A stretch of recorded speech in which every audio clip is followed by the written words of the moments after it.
आप बिलीव करोगे, अगर मैं आपसे कहूँ कि मैंने कैबिन क्रू बनने के लिए 12 इंटरव्यूज़ दिए हैं।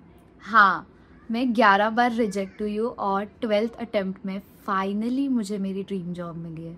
मई 26, 2022, जिस दिन मुझे अपनी ड्रीम जॉब फाइनली इतनी मेहनत करने के बाद मिल गई। Hey guys, welcome to my channel. मेरा नाम खुशी है और मैं एक कैबिन क्रू हूँ। आज मैं शेयर करूँगी एग्जैक्टली क्या हुआ उस दिन, एंड आई एम श्योर कि मेरी ये जर्नी उन सबको इंस्पायर करेगी जो कैबिन क्रू के इंटरव्यूज़ दे दे के थक चुके हैं या सोच रहे हैं मेरा क्यों नहीं हो रहा यार। मैं भी उसी जगह पे थी। अगर मेरा हो गया है 12 इंटरव्यूज़ देके तो आपका तो हो ही जाएगा। अगर आपने उससे ज़्यादा भी दिए तो रुकना मत, क्या पता आप अभी रुक रहे हो, नेक्स्ट वाले में आपका चांस था। तो मेरी जर्नी स्टार्ट होती है 5 दिसंबर 2021, जब मैंने अपना कैबिन क्रू का पहला इंटरव्यू दिया था। मुझे पता था कि मुझे तो मतलब मैं तो ऐसे सोचती थी मुझे तो फर्स्ट राउंड में ही निकाल देंगे, मैं क्या बोलूँगी, ऐसा था मेरा उस टाइम पे। मैं गई इंटरव्यू के लिए, सरप्राइजिंगली मेरा फर्स्ट राउंड क्लियर हो चुका था, बट एचआर ने मुझे उस टाइम पे बोला कि मुझे आपका वेट चेक करना पड़ेगा। मैंने बोला ठीक है। Then she checked my weight and I was over weight. तो उन्होंने मुझे ऑब्वियसली बोला कि you can try next time. तो मैंने बोला ठीक है। I was so sad but I was so happy, I was so happy.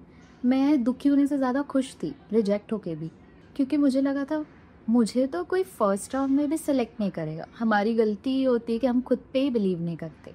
ठीक है, हमें खुद पे बिलीव करना है तभी हमारा होगा। मैंने खुद पे बिलीव ही नहीं करा। मैं घर पे सबको कॉल करके बोल रही हूँ यार मैं कैबिन क्रू बनते बनते रह गई, अगर आज मैं अपने बीएमआई में होती तो मैं कैबिन क्रू बन जाती। तो उस दिन तो मैंने ठान लिया अगर मैं नेक्स्ट टाइम आऊँगी तो मैं तो बीएमआई रेंज में ही आऊँगी। और फिर दिसंबर के लिए मैं इंटरव्यूज़ गई नहीं। उसके बाद जैन में कोई ओमिक्रॉन वायरस आया था, तो उस वजह से इंटरव्यूज़ थोड़े टाइम के लिए रुक गए थे, वरना इंडिगो के इंटरव्यूज़ मुंबई में एवरी थर्सडे होते थे। थोड़ा टाइम रुक गया था तो मैंने सोचा चल इस टाइम को थोड़ा यूज़ करती हूँ। अपने वेट पे काम किया, अपने इंटरव्यू के लिए थोड़ा प्रिपरेशन किया कि और कौन से राउंड्स होते हैं और अच्छे से देख लेती हूँ ताकि नेक्स्ट टाइम जाओ तो सीधा ऑफ़र लेटर लेके आओ। बट ये सफ़र काफ़ी लंबा, काफ़ी मुश्किल था, बट बहुत मज़ा आया, बहुत सीखा है मैंने।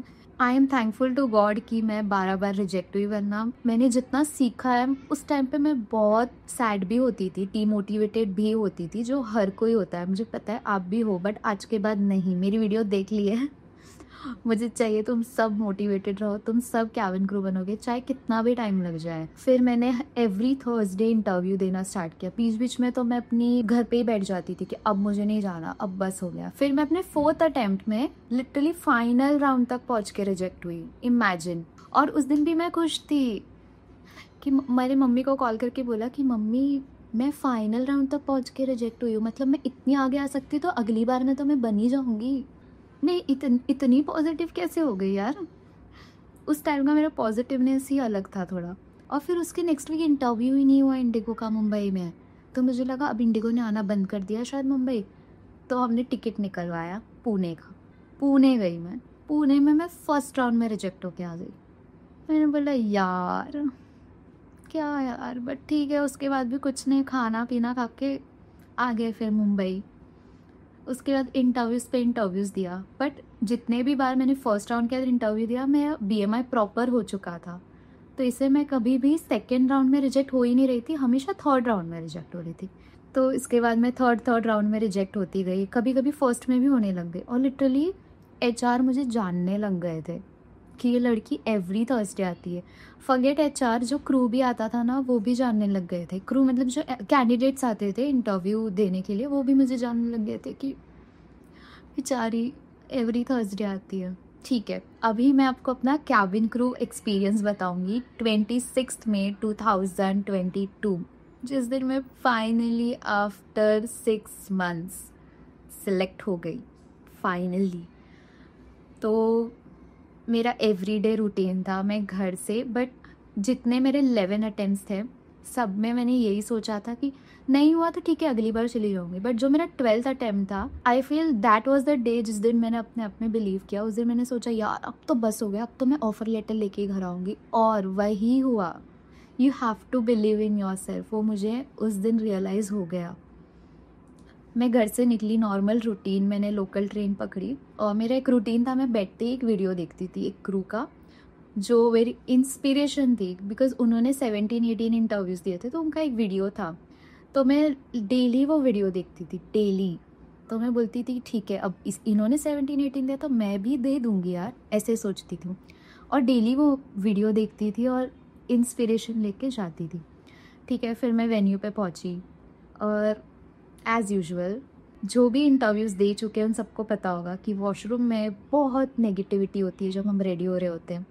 कितने लोग बोल रहे होते हैं कि ये एचआर इसको हायर नहीं करना चाहती है, एचआर ऐसे लोग हायर नहीं करती है, एचआर वैसा हायर नहीं करती है। हमें किसी का नहीं सुनना है। मेरा तो रूटीन था, मैं वॉशरूम में पैर रखने के पहले ईयरफोन लगा लेती थी, गाने सुनती थी, रेडी होती थी, बिकॉज़ मेरा घर बहुत दूर है जहाँ पे इंटरव्यू होता था, तो मैं वहाँ जाके रेडी होती थी।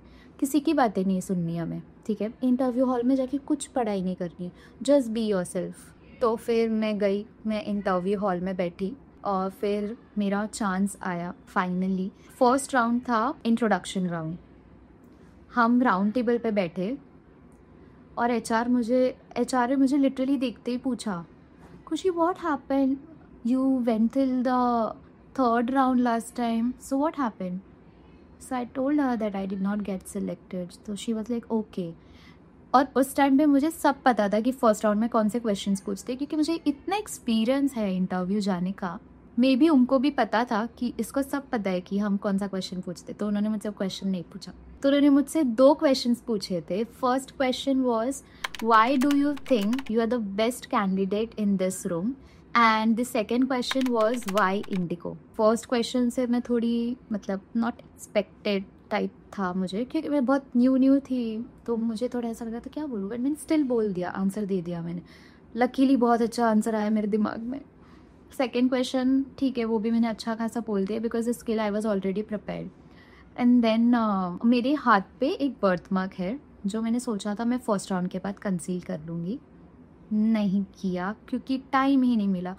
तो 10 लोग थे हम, उसमें से उन्होंने 2 लोगों को सिलेक्ट किया, मुझे और एक जन को। बाकी को उन्होंने बोला कि you will get an email, और कुछ तो बोला कि हाँ you will get an email about this, तो उसका ये मतलब होता है कि यू आर नॉट सिलेक्टेड करके। तो मुझे और एक कैंडिडेट को रुकने के लिए बोला, और हमें रुकने का मौका ही नहीं मिला। हम बस 1 मिनट बैठे, मैंने सोचा कि मैं जाके अपना बर्थ मार्क कंसील करके आऊँगी जो यहाँ पे है मुझे। एचआर आए, उन्होंने बोला okay you both can go for the second round. मेरा ऐसा हो रहा था अब मैं इसको कंसील कैसे करूँ। मैंने बोला छोड़, जाने दे, जो होगा देखा जाएगा। वैसे अब तो आदत सी है मुझे ऐसे जीने की। तो मैं गई सेकेंड राउंड के लिए। सेकेंड राउंड वॉज BMI और स्कार चेक राउंड, और हमें एक फॉर्म दिया जाता है जिस पे सब कुछ डिक्लेयर करना होता है, मार्क्स या आपकी मेडिकल हिस्ट्री। ये बात 3 साल पुरानी है, तो अगर मुझे वो फॉर्म मिल जाए तो मैं यहाँ अटैच कर दूँगी, यहाँ या फिर यहाँ अटैच कर दूँगी, आपको दिखा दूँगी कैसा होता है वो फॉर्म। तो वो सब किया हमने, उसके बाद मैं गई। तो फिर हमारा आई साइट चेक हुआ। सबसे पहले हमें बिठाया, डॉक्टर थे वहाँ पे। तो कलर ब्लाइंड टेस्ट होता है, जो बुक होते हैं जिसमें वो आपको बोलते हैं कि कौन से नंबर्स लिखे हैं, या फिर कोई पैराग्राफ होगा जो बहुत छोटा सा लिखा होगा, आपको पढ़ना होगा। आपकी आई साइट अच्छी है तो आप कर सकते हो। अगर आप लेंसेज भी पहनते हो तो आपको वो भी उनको बताना पड़ेगा, और lenses are allowed to wear in flight. या फिर आपको कुछ करवाना है अपनी आँखों के लिए तो आप वो भी करवा सकते हैं, बट आपको डिक्लेयर करना होगा अगर आपको कुछ नंबर है, क्योंकि वो आपसे पूछेंगे और आपको शायद डिक्लेयर भी करना होता है फॉर्म में, तो उसमें भी कर दीजिए because it's better to declare, इसमें कुछ गलत नहीं है, इट्स फाइन। उसके बाद उन्होंने मुझे बोला ठीक है आप अब आप आपके हैंड्स दिखाओ कि आप कुछ मार्क्स है या नहीं। थैंकफुली मुझे तभी कोई मार्क्स थे नहीं, बस एक बर्थ मार्क था।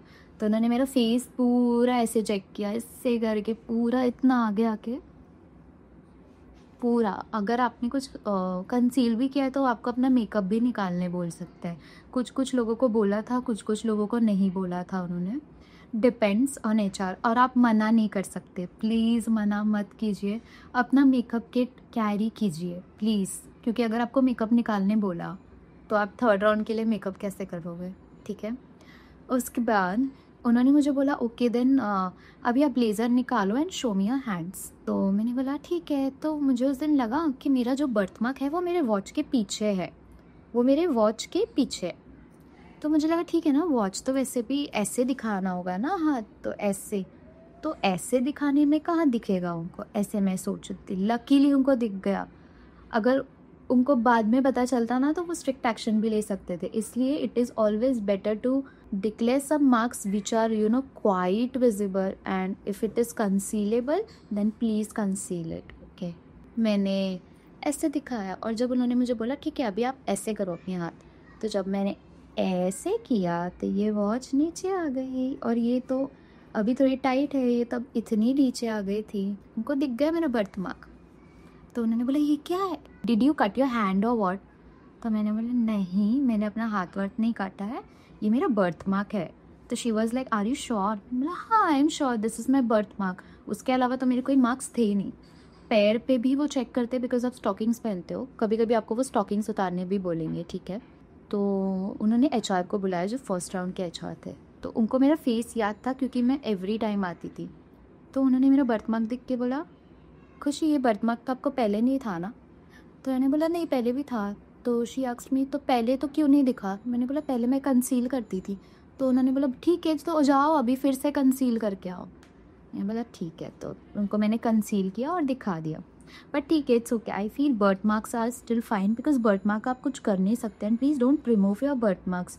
कहीं जाके कुछ सर्जरी करवा के निकलवाओ मत, इट्स ओके इट्स फाइन, ठीक है। फिर उसके बाद उन्होंने BMI चेक लिया। पहले उन्होंने मेरी हाइट चेक की, फिर मेरा वेट चेक किया जो एकदम प्रॉपर था। इधर तक तो मैं हमेशा आ जाती थी, तो यहाँ तक तो मैं एकदम ऐसे कॉन्फिडेंट थी। BMI चेक किया, हाइट वेट सब कुछ प्रॉपर। उसके बाद उन्होंने मुझे भेजा थर्ड राउंड के लिए। Third round was group discussion round. तो वो प्रॉपर ग्रुप डिस्कशन नहीं था, it keeps on changing every time. HR जैसे हो गए उनके हिसाब से, या फिर जितने कैंडिडेट्स हो गए। कैंडिडेट्स उस दिन बहुत बहुत कैंडिडेट्स थे, आई फील 1500-2000 कैंडिडेट्स हो गए बिकॉज जितने लोग लेट आ रहे थे ना बहुत देर तक बाहर धूप में खड़े थे। तो थर्ड राउंड आया, फिर हम बैठे जाके, हम राउंड टेबल पे नहीं थे इस टाइम, ऐसे बैठे थे हम। 8-10 लोग थे, मिडिल में HR थे, अपनी लैपटॉप के साथ थी वो। फिर उन्होंने, उनके पास सीवी थे हमारे जो फर्स्ट राउंड में हमसे लिया था। तो उन्होंने सबसे क्वेश्चंस पूछे और मुझे लगा कि ये प्रॉपर ग्रुप डिस्कशन होगा क्योंकि इतने टाइम से मैं ग्रुप डिस्कशन ही दे रही थी। She was asking random questions, किसी से कुछ भी, normally questions. She just wanted to check the communication skills और कॉन्फिडेंस, बिकॉज मोस्टली तो हम फ्रेशर्स थे और 2-3 एक्सपीरियंस क्रू थे। अगर आपके साथ एक्सपीरियंस क्रू बैठा है तो आपको डरना नहीं है, ठीक है, ऐसा कुछ नहीं होता है। उनको सिर्फ कॉन्फिडेंस और कम्युनिकेशन से मतलब है। ऐसा नहीं कि आपके साथ अगर कोई एक्सपीरियंस क्रू बैठा है तो उसी को लेंगे, आपको नहीं लेंगे, ऐसा कुछ नहीं होता है, ठीक है। It depends on HR and your communication and confidence. तो फिर जब मेरी बारी आई तो उन्होंने मुझे पूछा who is your role model, and जो क्वेश्चन का मैंने आंसर दिया उस पर उन्होंने मुझसे बाकी के काउंटर क्वेश्चंस किए। तो अगर आप कुछ भी आंसर दोगे तो you have to be ready for the counter questions as well. तो उस पर उन्होंने मुझे काउंटर क्वेश्चंस किए और उस पर उन्होंने मुझे एटलीस्ट टोटल इस राउंड में मुझसे उन्होंने 4-5 क्वेश्चंस पूछ लिए थे जो मैंने आंसर दिया था उस पर। और मैंने आंसर्स क्या दिया, अगर आपको वो भी जानना है तो उसके लिए मैं अलग वीडियो बनाऊँगी, वरना ये बहुत लंबा हो जाएगा। तो उसके बाद बाकी सबसे क्वेश्चंस पूछे और फिर हमें बोला कि यदि आप इंटरव्यू हॉल में वेट कीजिए। तो हम गए, बहुत देर, इस टाइम तो बहुत देर तक वेट किया था हमने, एटलीस्ट मतलब मुझे लगता है 2 घंटे से ज़्यादा वेट किया था। और मुझे तो इतना धक धक हो रहा था और लिटरली मुझे ऐसा लग रहा था कि नहीं मेरा नाम तो आएगा ही आएगा, मैं तो सिलेक्ट होके ही जाऊँगी। ये मुझे लगता है कि उस टाइम ना मैंने अपने आप पे बिलीव करा था, इसके लिए शायद मेरा सिलेक्शन हुआ है, ठीक है। 2-3 घंटे लगे हो गए। उसके बाद HR आए और उन्होंने नेम्स लिए और उसमें मेरा भी नाम था। मैं इतनी सैड हो गई थी क्योंकि इतने बार जब तक मैंने इंटरव्यू दिया है उन्होंने हमेशा उनके नेम्स लिए जिनको बुला के वो सॉरी बोल के भेज देते थे कि मतलब we are sorry, you can try next time. मुझे इतना बुरा लग रहा था बिकॉज जो लोग इंटरव्यू दे रहे हैं, बहुत इंटरव्यूज़ दे चुके हैं, वो समझ सकते हैं कि जब हम रिजेक्ट होते हैं तो हमें एकदम ऐसे दिल टूटने वाली फीलिंग आ जाती है। बट ठीक है, तो उन्होंने नेम्स लिए और उन्होंने हमें बोला you can go for the 4th round. मैंने बोला क्या? मैं इतनी खुश थी उस टाइम, इतनी खुश थी ना, क्योंकि 4th अटेम्प्ट में मैं फाइनल राउंड तक पहुंची थी। उसके बाद मैं 12th अटेम्प्ट लग गई मुझे फाइनल राउंड पहुंचने। मैंने बोला अब तो सिलेक्ट, अब मुझे तो लिटरली फीलिंग आ गई थी कि मैं सिलेक्ट हो चुकी हूँ, ऐसी वाली, ठीक है। तो you can go for the final round, और फाइनल राउंड भी ऐसा नहीं कि go for the final round मतलब तुरंत नहीं, यू हैव टू वेट। फिर हमने वेट किया कुछ और 1 घंटा। उसके बाद उन्होंने हमें भेजा फाइनल राउंड के लिए। तो वो जो हम फर्स्ट राउंड के लिए जिस रूम में गए थे उसी में हम 4th राउंड के लिए गए थे राउंड टेबल पे। 4th round was 1-on-1 round, kind of personal interview. But हम जिसमें फर्स्ट राउंड के लिए गए थे जो रूम में, उसमें ही हम 4th राउंड के लिए भी गए थे। राउंड टेबल पे 10 लोग बैठे थे हम, और there was some very senior HR, very senior. So she took our resume and 1 by 1 उन्होंने सबसे सेम क्वेश्चन पूछा, tell me something about yourself, जो कि हमारा रेडी होता है अगर हम इंटरव्यू देने जा रहे हैं। बट उस पर भी काउंटर क्वेश्चंस किए उन्होंने, जो भी आप रिप्लाई दे रहे हो उस पर उन्होंने काउंटर क्वेश्चंस किए। तो उसका आंसर्स दिया, सब किया। फिर उन्होंने बोला okay then you guys can go and wait in the interview hall. तो गए हम इंटरव्यू हॉल में वेट कर रहे थे, और उस टाइम कुछ 5:30 बज चुके थे ऑलरेडी। सुबह से निकली थी मैं कुछ 7-8 बजे से। तो हम गए, हम वेट कर रहे, और आई वॉज लिटरली प्रेइंग मतलब कि मेरा हो जाए। मैं लिटरली क्या प्रे कर रही थी पता है? मुझे PhD भी चलेगा। PhD आपको पता होगा, प्री हायर ट्रेनिंग। तो मुझे ऐसा लग रहा था मुझे PhD भी चलेगा भगवान, लेकिन मुझे सिलेक्ट करवा दो प्लीज़। और मैं आपको बोलूँ, मैंने लिटरली मैंने 99.99% सोचा था मैं PhD में ही सिलेक्ट होंगी। क्योंकि उसके बाद क्या हुआ, HR आए, उन्होंने सबके नेम्स लिए, और मुझे फिर दुखी हो गई मैं जैसे आया ना खुशी उपाध्याय। मुझे इतना बुरा लग रहा था, बोला यार फिर से। और फिर उन्होंने बोला okay you guys can go to that room. तो मुझे लगा क्या हुआ है, मैं रिजेक्ट हुई हूँ या और एक राउंड बाकी है? बट ये अभी तो जितने बार भी मैंने आई हूँ 4 ही राउंड्स होते हैं। हम उस रूम में गए, ठीक है, मैंने वो रूम एंटर किया, और एंटर नहीं किया, वो रूम मैंने जैसे ही इसे देखा तो वह ऐसा सा कुछ था जिसमें से हम देख सकते हैं, रूम में झाँक सकते हैं। मैं ऐसे झाँक के देख रही हूँ, मेरा ऐसा हुआ everybody signing their offer letter inside the room. मैंने मन में बोला मैं सिलेक्ट हो गई हूँ क्या? उन्होंने तो बताया भी नहीं यार कि मैं सिलेक्ट हो गई हूँ। और हम जितने 10 लोग थे उसमें से कुछ 3 या 4 जन का नाम आया था, 3 जन का शायद। और मैं सबसे बोल रही हूँ, सब बोलते वी ऑल वर टॉकिंग, ठीक है, कि किसने कितने इंटरव्यूज़ दिया है। मैंने बोला सुनो ना, अंदर तो ऑफ़र लेटर साइन हो रहा है। तो उन्होंने बोला नहीं नहीं, उन्होंने हमें वेट करने बोला है। मैंने बोला नहीं, रूम में जाने बोला है। तो दे वर लाइक नहीं, वी विल वेट हियर, उसके बाद देखते हैं, एनी विच वेज अगर कुछ होगा तो बुला लेंगे अंदर। HR आए, उन्होंने बोला क्या कर रहे हो यार आप लोग यहाँ पे, आपको अंदर जाने बोला है, जाओ जाओ जल्दी अंदर जाओ। और मैं सबको बोल रही हूँ हम डायरेक्ट सेलेक्ट हो गए, हम PhD में नहीं, हम डायरेक्ट सेलेक्ट हो गए हैं। PhD is also very tough guys, बहुत टफ है वो ट्रेनिंग भी, एंड उसमें भी गारंटी नहीं होता है कि आपको वो लोग सिलेक्ट करेंगे कि नहीं। और ये डायरेक्ट सिलेक्शन, हम गए अंदर, उन्होंने सबको ऐसे ऐसे ऑफ़र लेटर दिया हमें, और बोला राइट योर नेम्स। तो हमने बोला आर वी सिलेक्टेड? वो फीलिंग तो दो बोलने की यार कि यू गाइज आर सिलेक्टेड करके, ऐसा था मेरा उस टाइम पे।